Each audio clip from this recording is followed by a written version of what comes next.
নমস্কার, hello wheels চ্যানেলে সবাইকে স্বাগত। আর একবার আমরা মোটামুটি রেডি হয়ে গেছি, আর আমাদের ব্লগটা শুরু হচ্ছে আজকে থেকে। আমাদের এই নতুন ব্লগটা একটা বড় একটা এক্সাইটমেন্ট আছে এই নতুন ব্লগে, কেননা এটা 20 দিন ধরে হবে। কেননা আমরা একটা ট্রিপে যাচ্ছি, অবশ্যই সেটা রোড ট্রিপ। আর এই রোড ট্রিপে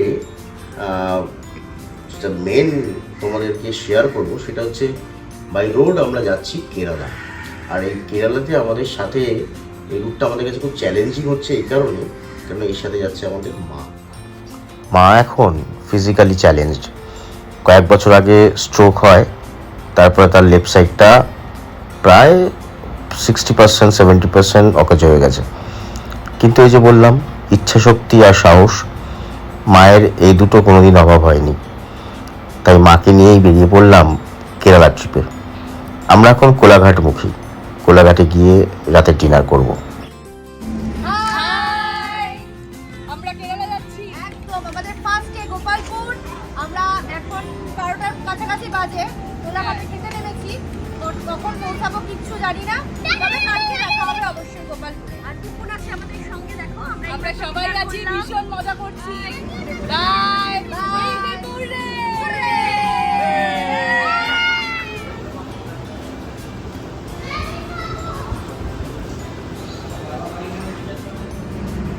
জীবনে থেমে থাকলে হবে না, চলতেই হবে। হ্যাঁ, চলতেই হবে, এই মনের জোরটাই তো চাই। হায়, লম্বা রাস্তা, 6000 কিলোমিটারের রাউন্ড ট্রিপ। আমাদের গাড়িতে ব্যাচিং করানো হয়েছে হ্যালো হুইলসের, আমাদের ইন্ডিয়ান ফ্ল্যাগের ব্যাচিং আর রোড ট্রিপের ব্যাচিং। আর তোমরা যদি দেখতে চাও তো আমাদের গাড়িতে কলকাতা কেরালার বোর্ড সাইডেই একটা এরকম ব্যাচিং করিয়েছি আমরা। এখান থেকে ফার্স্ট হল নেব গোপালপুর। সারা রাত আমাদের গাড়ি চালাতে হবে। গোপালপুরে গিয়ে রেস্ট নেব কিছুটা, আবার রাত্রিবেলা আমরা আবার বেরোবো ওয়ে টু বিজয়ওয়াড়া। তো চলো দেখতে থাকো আমাদের ব্লগ, আমাদের পুরো এই অ্যাডভেঞ্চার ট্রিপটা। সাথে মা আছে, মাও ভীষণ এনার্জেটিক, একটা ইচ্ছা শক্তি মায়ের আছে যে মা পুরো ফুলফিল করবে। তো লেটস সি।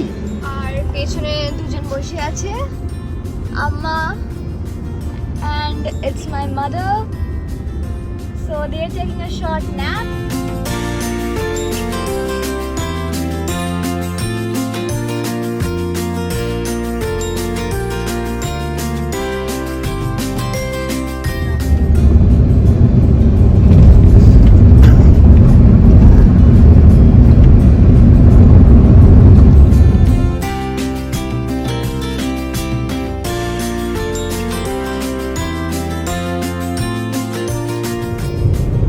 Good morning. সারা রাত গাড়ি চালিয়ে ভীষণ ক্লান্ত ছিলাম, তবে সকালবেলা যখন আলো ফুটলো আর চারপাশটি যখন দেখছি, তখন সব ক্লান্তি নিমিষে গায়েব হয়ে গেল। আমরা গোপালপুর অন সি অর্থাৎ বেরহামপুর যাচ্ছি, আর কিছুক্ষণের মধ্যেই পৌঁছে যাব। তোমরা সঙ্গে থাকো। দক্ষিণ উড়িষ্যার গঞ্জাম জেলায় বঙ্গোপসাগরের তীরে গোপালপুর অন সি একটি শান্ত সুন্দর সৈকত শহর। ভিড়ভাট্টা বেশ কম। সমুদ্র তীরের কোনো হোটেলের ব্যালকনিতে ধুমায়িত চায়ের কাপ নিয়ে বসে নানা ছন্দের সমুদ্রের উথাল পাতাল দেখতে দেখতেই কেটে যায় সময়। কথিত আছে, কলিঙ্গ রাজাদের সময় গোপালপুর ছিল এক সমৃদ্ধ বন্দর।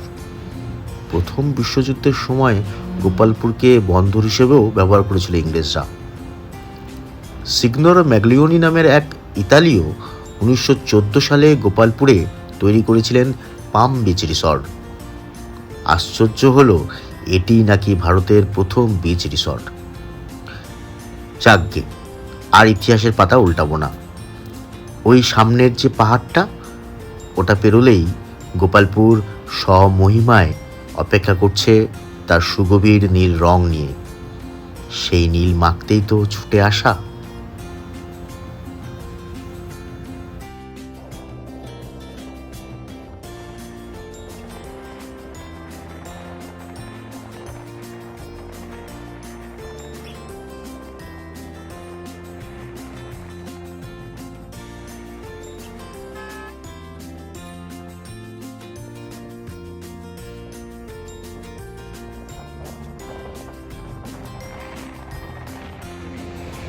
আজকে একটা বিশেষ দিন, আর সেই দিনটা হলো বুদ্ধ পূর্ণিমা। তো বুদ্ধ পূর্ণিমাতে গোপালপুরে স্টে করার একটা আইডিয়াটা দিয়েছিল দেবাশিস। অসাধারণ লাগছে। সকালবেলা এখানে যথেষ্ট গরম ছিল বলে আমরা বেরোতে পারিনি, আর খুব টায়ার্ড ছিলাম, তাই সারা রাত জার্নি করার পরে সকালবেলা ঘুমিয়ে গেছি। হাই, আজকে আমরা গোপালপুর অন সিতে রয়েছি, ফুলমুন নাইট। তোমরা দেখতে পাচ্ছ এত সুন্দর সমুদ্র। সন্ধ্যেবেলা আমরা অনেকক্ষণ আড্ডা মারলাম। আর কালকে আমরা 619 কিলোমিটার জার্নি করে এসেছি, তো দুপুরবেলা খুব টায়ার্ড ছিলাম, তাই জন্য আর সি সাইডে আসিনি, হোটেলে রেস্ট করেছি। আবার আজকেও এখন রাত 11টার মতন বাজে, আমরা এখন আবার স্টার্ট করছি, বিজয়ওয়াড়া যাব। ওটাও 619 কিলোমিটার, তো আমরা হোল নাইট ড্রাইভ করবো, তো কাল সকালে রাখা হবে। বুদ্ধ পূর্ণিমার রাতে এই চন্দ্রালোকে সমুদ্র দেখতে দেখতে আমরা মোহিত হয়ে গেলাম। গোপালপুরের এই রূপলি সমুদ্রের অবয়ব দীর্ঘদিন আমাদের চোখে লেগে থাকবে।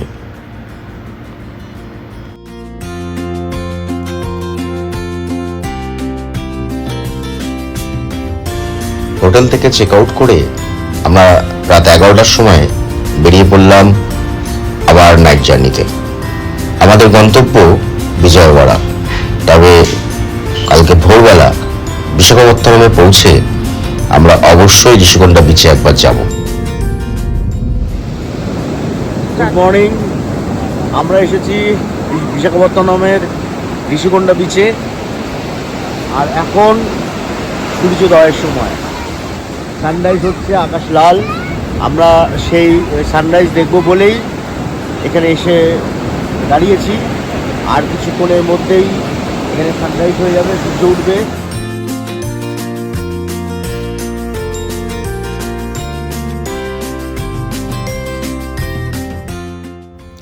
নীল সাগর পাড়ে তখন সদ্য আড়মোড়া ভেঙেছে সূর্যি মামা। স্নিগ্ধ কমলা ছটার সেই অপার্থিব রঙে আমরা বেশ কিছুক্ষণ ভিজে অবশেষে রওনা হলাম আবার গন্তব্য বিজয়ওয়াড়া।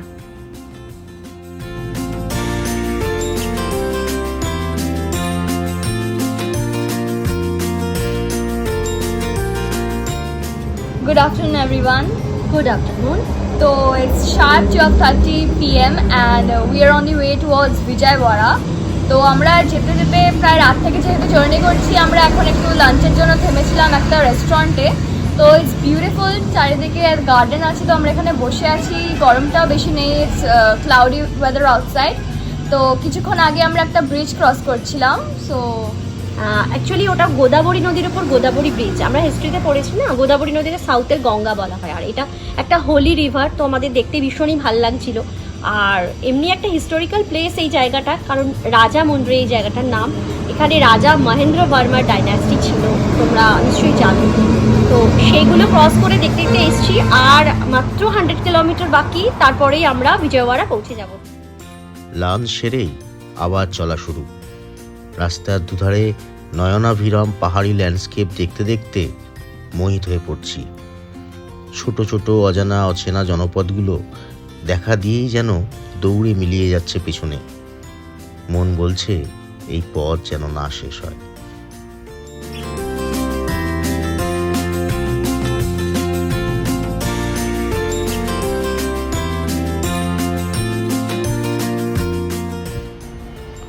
বিজয়ওয়াড়াতে পৌঁছাতে আমাদের প্রায় সন্ধ্যে হয়ে গেল।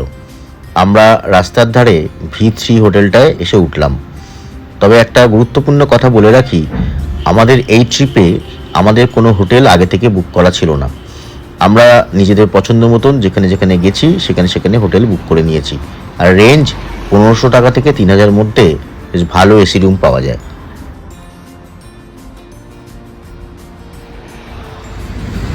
Good morning everybody. তো এখন ভোর 5টা। আমাদের একটু প্ল্যান চেঞ্জ হয়েছে, মানে আমাদের আজকে চেন্নাইতে হল্ট করার কথা ছিল 460 কিলোমিটার সামথিং। তো আমাদের কিন্তু চেঞ্জ হয়েছে, আমরা ইয়েলাগিরি যাওয়ার প্ল্যান করছি 618 কিলোমিটার। তাও এতদিন যেহেতু জার্নি করেছি, 618 কিলোমিটারটা যদি না পারি তাহলে আমাদের টার্গেট হচ্ছে, মানে প্ল্যান বি যেটা ভেলোরে থাকা, ওখান থেকে পালাক্কাড়ে যাওয়া। তো দেখতে থাকো। আজকে আমাদের থার্ড ডে। তো আমরা বিজয়ওয়াড়া থেকে টুয়ার্স চেন্নাইয়ের দিকে যাচ্ছি। রাস্তায় কোথাও একটা ডিসিশন নিয়ে নেবো যে আমরা ভেলোরে যাব না ইয়ালাগিরি যাব। বিজয়ওয়াড়া থেকে চেন্নাই যাচ্ছি, তার মাঝখানে একটা জায়গায় টিকেটের জন্য দাঁড়িয়েছি, জায়গাটার নাম আটলাপারু। তো এখানে যেটা যার জন্য ফেমাস সেটা হচ্ছে এখানে মার্বেল স্টোন পাওয়া যায়, মার্বেলের খাদান আছে। শেষে আবারও প্ল্যান চেঞ্জ করলাম। ঠিক হলো চেন্নাইয়ের রাস্তায় না গিয়ে আমরা তিরুপতি বালাজি হয়ে সারা রাত ড্রাইভ করে কেরালায় ঢুকবো। যদিও এই ট্রিপে আমাদের বালাজি দর্শন হয়নি, কিন্তু সেই পবিত্র জায়গার আকাশে বাতাসে ভেসে থাকা ঈশ্বরের অস্তিত্ব যেন বারবার ছুঁয়ে যাচ্ছিল আমাদের।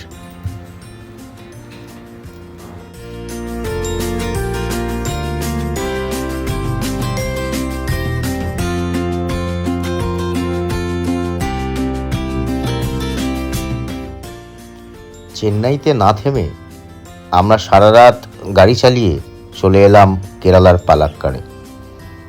পশ্চিমঘাট পর্বতমালা দিয়ে ঘেরা এই কেরালার পালাক্কাড় এক অসাধারণ দ্রষ্টব্য, আর এইখান থেকেই আমাদের কেরালা ভ্রমণ শুরু হবে। যাদের আমাদের ভিডিও বা আমাদের এই ব্লগ ভালো লাগলো তারা অবশ্যই লাইক আর সাবস্ক্রাইব করতে ভুলো না। আর হ্যাঁ, ততদিন তোমরা ভালো থেকো। আবার দেখা হবে।